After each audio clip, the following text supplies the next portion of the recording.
평온했던 결혼, 그러나 균열은 이미 시작되고 있었습니다. 저는 태준이라고 합니다. 저를 아는 사람들은 늘 이렇게 말합니다. 아휴, 태준 씨는 뭐가 걱정이야. 빌딩만 몇 채인데.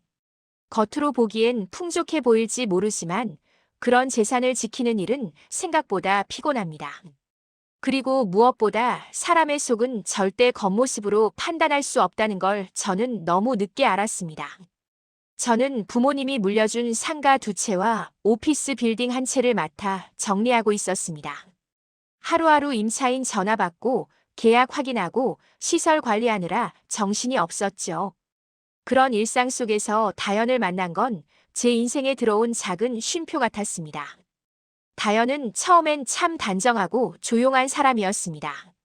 제가 퇴근하면 문 앞까지 걸어 나와 오늘도 고생하셨어요 라고 다정하게 말해주곤 했습니다. 그런 배려 하나가 저에겐 큰 위로였습니다. 결혼식을 올릴 때만 해도 앞으로 큰 문제 없이 순탄하게 살 수 있을 거라 믿었습니다. 하지만 그 믿음은 결혼 첫 해부터 조금씩 흔들리기 시작했습니다. 그 이유는 장모 명희 씨 때문이었습니다. 명희 씨는 결혼식 때부터 저를 유심히 관찰하는 듯한 눈빛이 있었고 저와 다연이 식을 올린 뒤부터는 매주 집에 들락날락했습니다. 처음에는 장모가 딸을 자주 챙기는 것 정도로 이해했습니다. 그런데 이상하게 그 방문은 단순한 딸 걱정이라기보다 사위 집안 점검에 가까웠습니다. 장모는 집에 오면 늘 이런 말을 했습니다. 태준 씨, 이 집은 너무 소박해요. 사위 집안 규모에 비하면 조금은 격조 있게 꾸며야 하지 않겠어요? 저는 대꾸하지 않았습니다. 다연히 민망해할까봐, 괜히 분위기가 험악해질까봐 웃으며 넘겼습니다. 하지만 지금 생각하면 그때부터였던 것 같습니다. 저의 양보가 그들에게는 약점으로 보이기 시작한 것이. 다연은 처음엔 장모와 저 사이에서 중립을 지키려고 애쓰는 듯 했지만 조금씩, 아주 조금씩 장모의 말투와 행동을 닮아갔습니다. 장모가 너는 사위 집에 시집 왔으니 최소한 체면은 지켜야지라고 말하면 다연은 그대로 받아들여 새 드레스를 사놨고 명혜 씨가 여행 한번 가줘야 부부 사이 좋아지는 거야 라고 하면 다연은 당연하다는 듯이 여행 사이트를 뒤적였습니다. 저는 신혼이면 그런 일도 있겠지 하고 넘겼습니다. 그게 제 첫 번째 실수였습니다. 결혼 1년이 지나자 다연의 소비가 눈에 띄게 변했습니다. 처음에는 작은 화장품, 가끔 사는 옷 정도였지만 어느 날부터 명품 가방이 생겼고 그 다음엔 갑자기 값비싼 피부 시술을 예약했습니다. 제가 물었습니다. 다연아, 이건 좀 지나친 거 아니야? 그녀는 미소 지으며 딱 한마디 했습니다.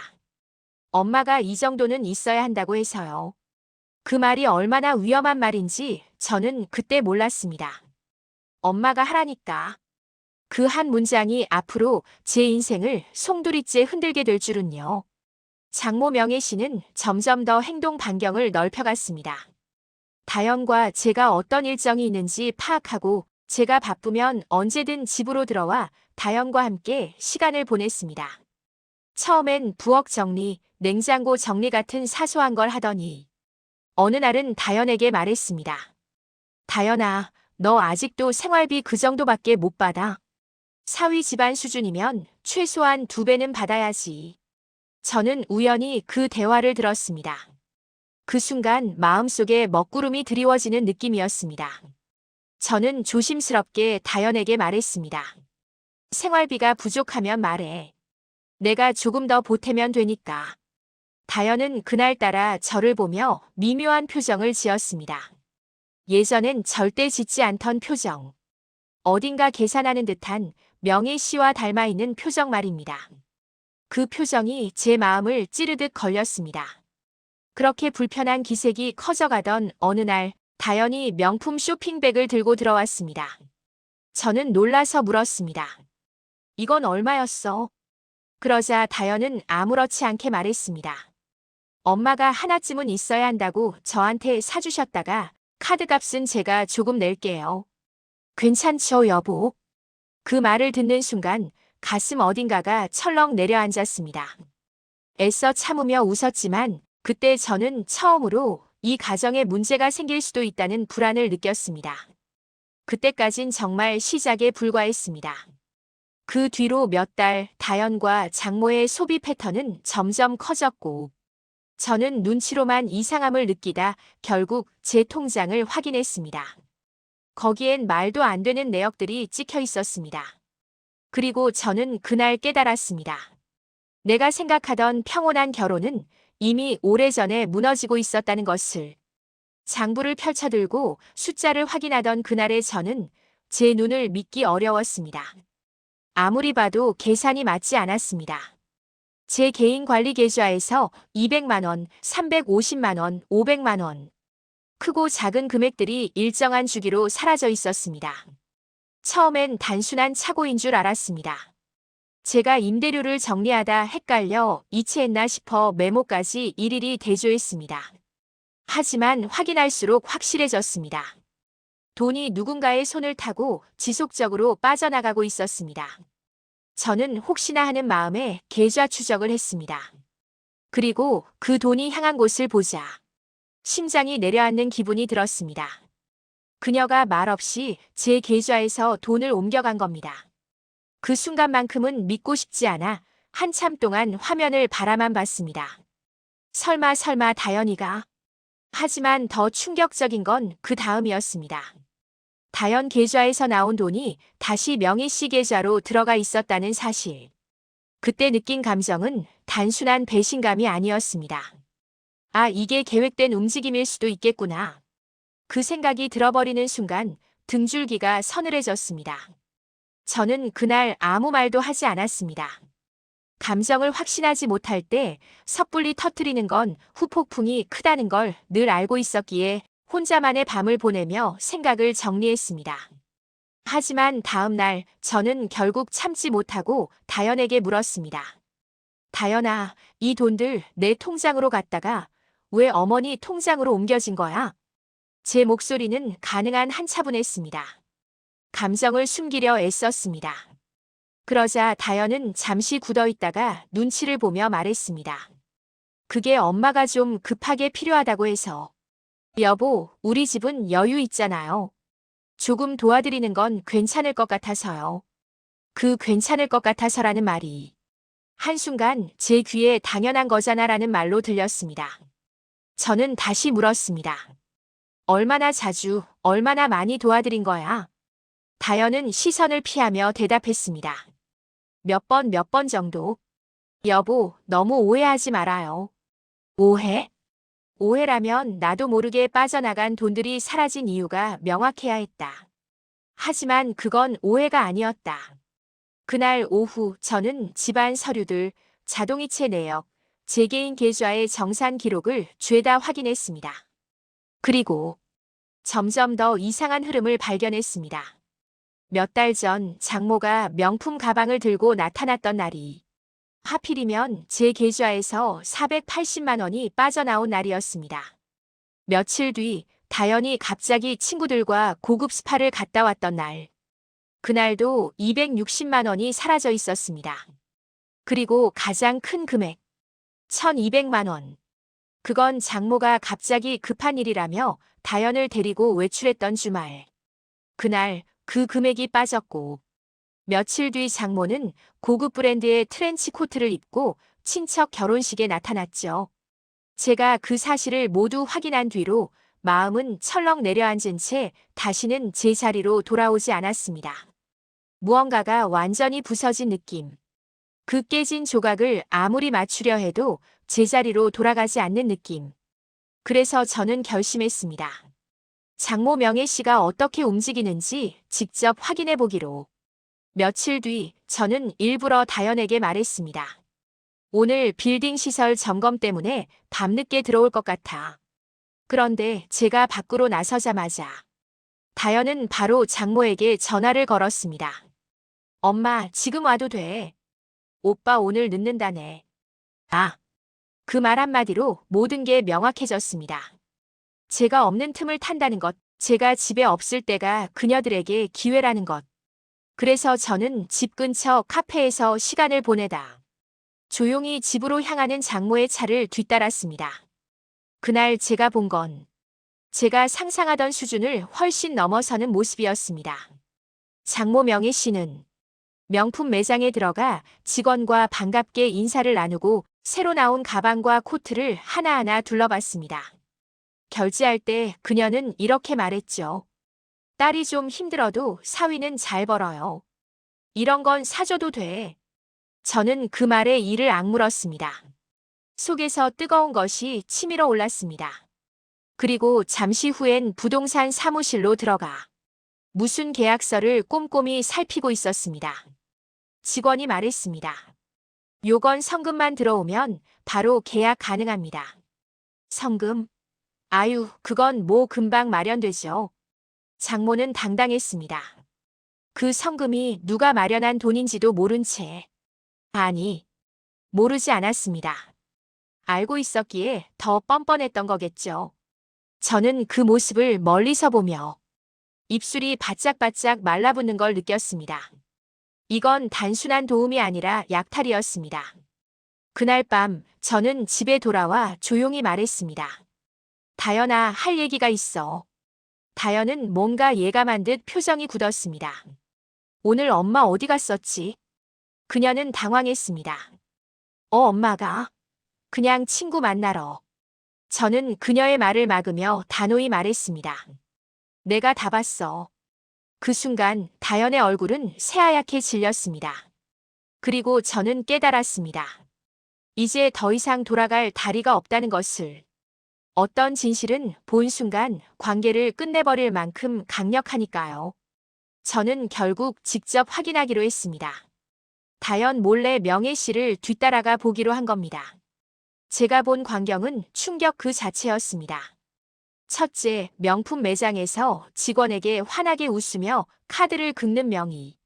둘째, 부동산 사무실에서 무언가 진지하게 계약을 검토하는 명희. 셋째, 커피숍에서 친구들에게 이렇게 말하는 명희의 목소리. 우리 사위? 아주 호구야, 호구.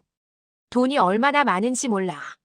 그 말을 들은 순간 제 귀가 뜨겁게 달아올랐습니다. 제 아내가, 제 장모가 우리 집 재산을 흘려보내며 대놓고 비웃고 있었던 겁니다. 저는 집으로 돌아와 다연에게 사실을 말했습니다. 다연아, 어머니가 내 뒤통수를 치고 있어. 우리가 준 돈으로 빌라까지 알아보더라. 그러자 다연은 울먹이며 말했습니다. 엄마가 그러라니까 나도 어쩔 수 없었어. 그 순간 깨달았습니다. 다연은 명희 씨 손바닥 위에서만 움직이는 사람이라는 것을. 다연과 밤새 울며 이야기를 나눈 다음 날 저는 머릿속이 무겁고 텅 빈 느낌이 들었습니다. 아내가 울며 빌었다고 해서 제 마음이 돌아선 건 아니었습니다. 오히려 더 확실해졌습니다. 이 관계를 끝내야 할지 모른다. 그 막연한 생각은 이제 거의 확신에 가까웠습니다. 하지만 저는 한 가지를 더 확인하고 싶었습니다. 이 모든 일의 진짜 주도자가 누구인지, 그리고 그 사람이 정말 우리 가정을 어떻게 보고 있었는지.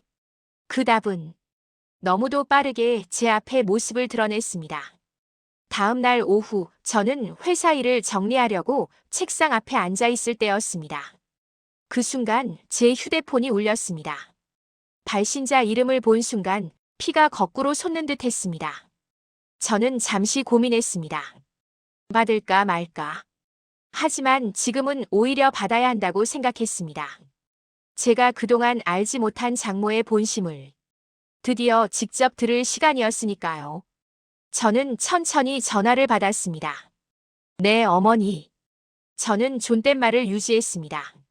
감정이 섞여 목소리가 떨리지 않게 최대한 담담한 척하며 전화기를 귀에 붙였습니다. 그런데 장모의 입에서 나온 첫 마디는 상상도 못한 말이었습니다. 태준 씨, 이럴 때는 좀 통 크게 나와야 하는 거 아니에요? 통 크게 내라고요?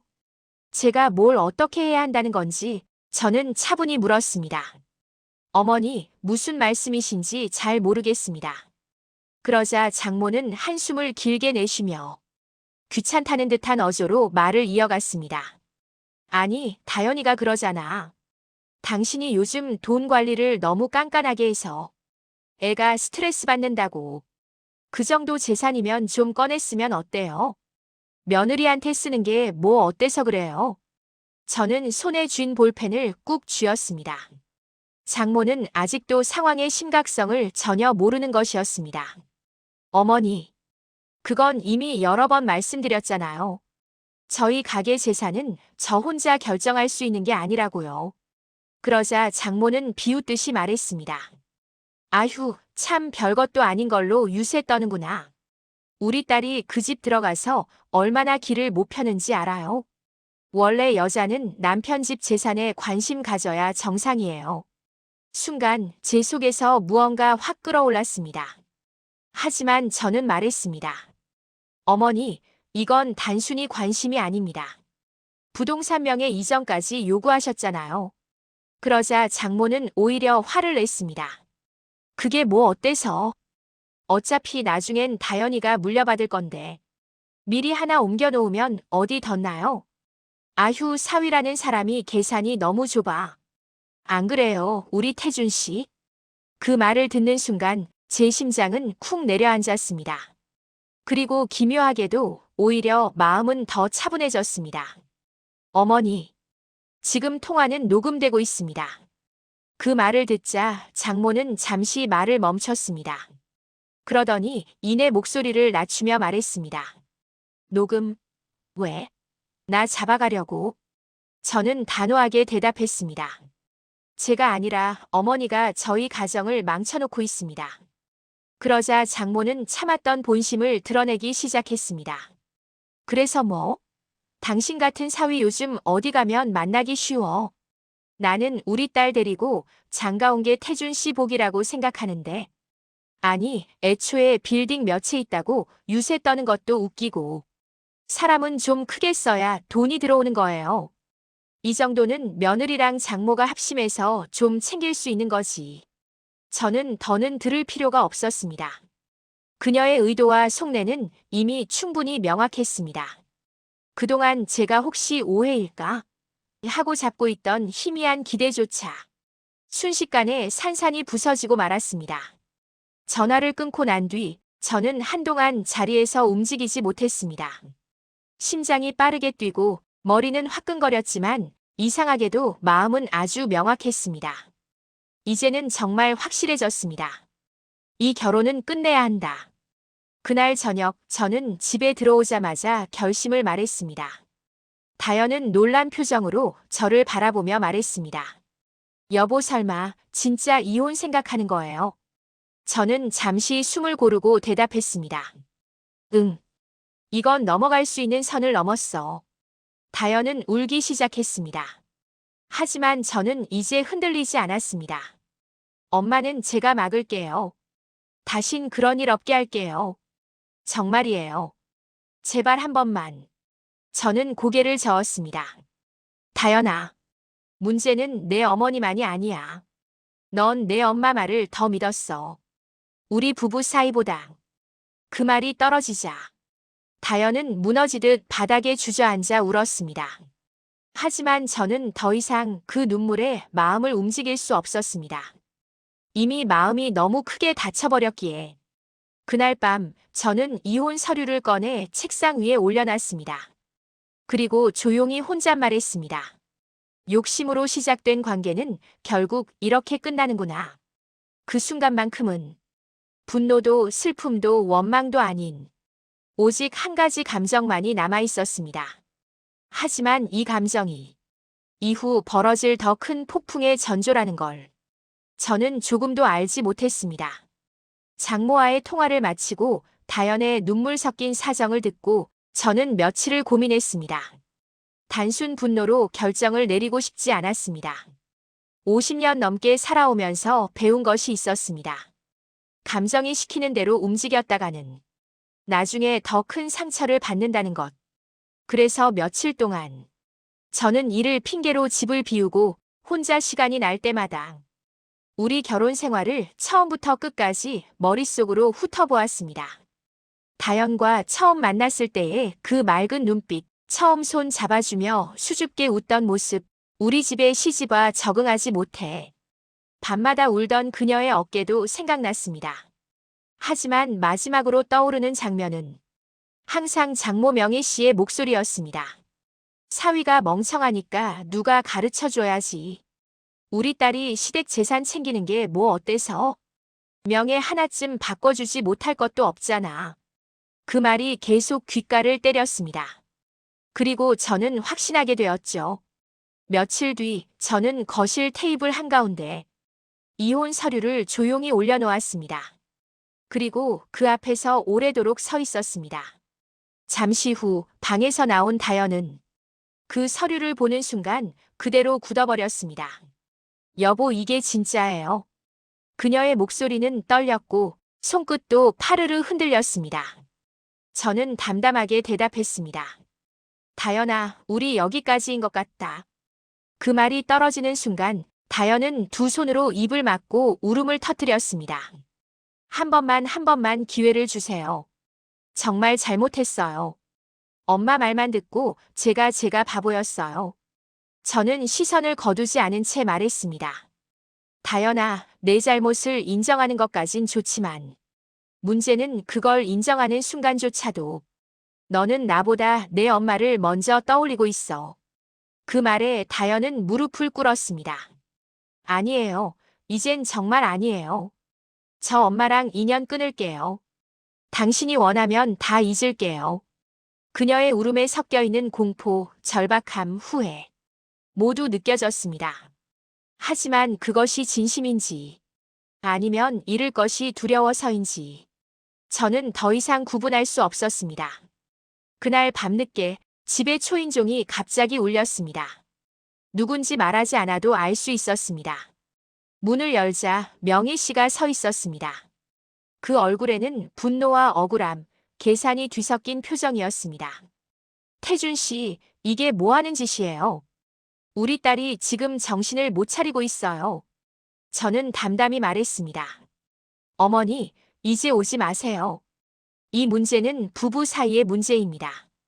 그러자 장모는 고래고래 소리를 질렀습니다. 부부 문제? 웃기고 있네. 결혼은 집안과 집안이 만나는 거예요. 당신네가 우리 딸을 얼마나 무시했으면. 저는 그 말을 잘랐습니다. 어머니는 처음부터 저를 사위로 본 적 없었죠. 뭐라고요? 전 그저 돈줄이었잖아요. 장모의 표정이 굳었습니다. 그리고 이내 떨리는 목소리로 말했습니다. 그래요. 뭐 인정할게요. 당신 돈 보고 결혼한 건 맞아요. 근데 그게 뭐 어때서? 요즘 세상에 다 그러고 산다니까. 그 말에 다현이 무너져 울며 소리쳤습니다. 엄마, 그게 무슨 말이야? 조용해. 너는 가만히 있어. 내가 단어를 위해. 저는 조용히 한마디 했습니다. 이제 끝입니다. 그 말에 명희 씨는 제 얼굴을 노려보며 이렇게 외쳤습니다. 태준 씨, 후회하게 될 거예요. 우리 딸 같은 사람 또 못 만나. 저는 짧게 대답했습니다. 저도 그렇게 생각했었습니다. 하지만 지금은 아닙니다. 장모는 욕을 퍼부으며 돌아갔고 다현은 그 자리에서 주저앉아 또 울었습니다. 그날 밤 다현은 소파에 앉은 저에게 다가와 아주 작은 목소리로 말했습니다. 정말 마지막 기회도 안 돼요? 저는 고개를 저었습니다. 다현아, 미안하지만 우리가 같이 가기엔 너는 너무 너희 어머니에게 묶여 있어. 그녀는 눈을 꼭 감으며 말했습니다. 저 그냥 당신 옆에 있고 싶었어요. 그 말이 순간 가슴을 아리게 했습니다. 어쩌면 진심이었을지도 모릅니다. 하지만 늦었습니다. 저는 이미 너무 깊이 상처를 받았습니다. 저는 조용히 말했습니다. 다현아, 나도 참 많이 미안하다. 그리고 그 순간 다현은 끝내 흐느끼며 말했습니다. 나 당신 사랑했어요, 정말로. 저는 그 말을 마음속 어딘가에 담아두었습니다. 하지만 그 사랑이 장모의 욕심과 잘못된 선택으로 무너졌다는 사실은 바뀌지 않았습니다. 사람의 인생이란 게 그렇더군요. 미련은 없지만 완전히 잊히지도 않는 흔적은 남게 마련이니까요. 그리고 저는 오늘도 이렇게 말합니다. 욕심이 만든 사랑은 결국 스스로 무너진다. 하지만 사람의 진심은 떠난 뒤에야 보이기도 한다. 그게 이 결혼이 제게 남긴 마지막 가르침입니다.